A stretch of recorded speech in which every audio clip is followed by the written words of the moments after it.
Hello and welcome to the transcription explanation of this design. And also happy birthday, William. This pocket watch is for you and it has your name and birthday on it. Let's go ahead and go through how to read this. And I'm going to be a little bit more in depth in your video because I know you're interested in learning the script as well. So here's a little mini version of the key. There's a much bigger version with more details in the kit, but this is the main grid. This is the hardest stuff to memorize. And it shows the consonants in their various rows and columns, and they're in the rows because of their letter stems. So the stuff above my finger here are the different letter stems. You'll notice in the top row there's like a horseshoe shape. It looks kind of like a deep divot, like this one here on the design. If it's this shape, it's going to be in the top row. And then the columns are, I should talk about the other rows. So this is the top row. And then the next row is a full circle that's inside our word circle. See how this circle? So here's a word circle, right? Word circle, word circle, word circle. This is a circle that's fully inside of our word circle, just like this is a circle that's fully inside of our word circle, and this is a circle. Those are all letters in the second row. Then the third row is a shallow divot. So do you see these two here? See how they're shallow divots compared to this one? This is more like an omega or horseshoe, where these are like bites taken out of a cookie. And then in the bottom row, we have letters that are not present here, but they would cross the line of our word circle. So again, here is our word circle here, this line.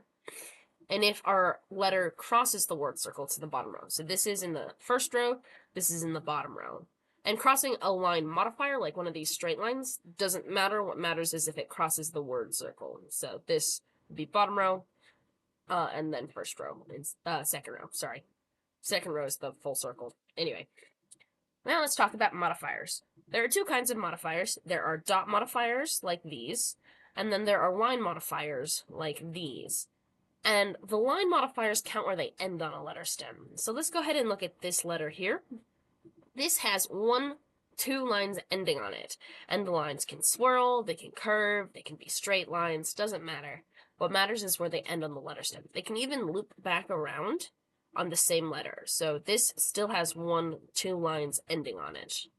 So this would be the same letter as this, because they're both shallow divots, shallow divot with two lines, shallow divot, two lines. So those are both the letter W, because shallow divot is in the third row, and then the two lines is in the column with two lines. And then we have this. This line passes through it, so it doesn't count.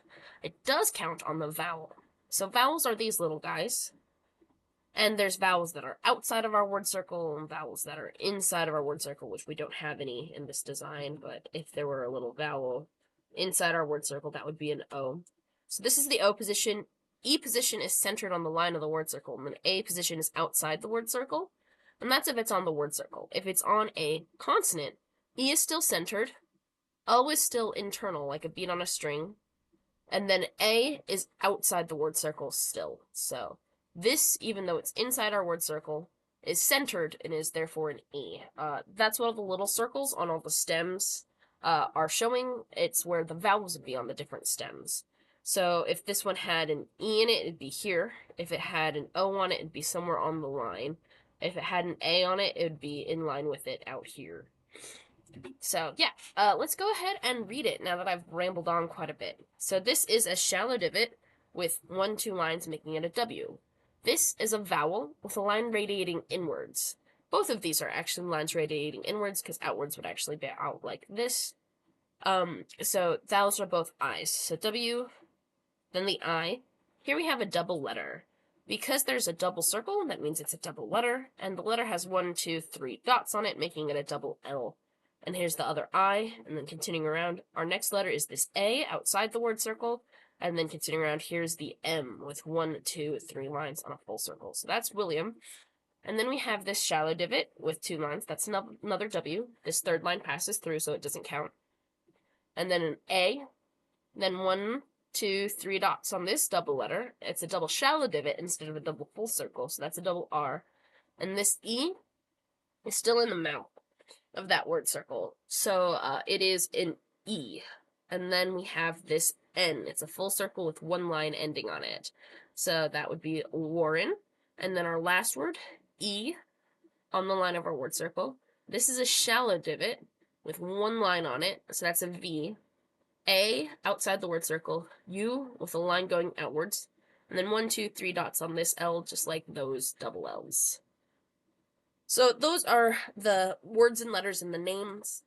Let's talk about the date. So another style I like to do is having all the letters just in kind of a large broken outer word circle.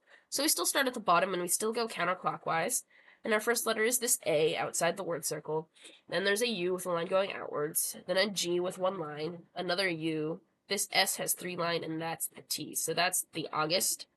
And then here's numbers. Numbers have thin and thick circles.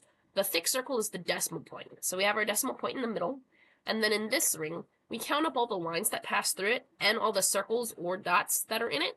Each circle or dot counts for 5, and then the lines count for 1 each. So this is 5, 6, 7, 8. So this is the number 8. This is a comma.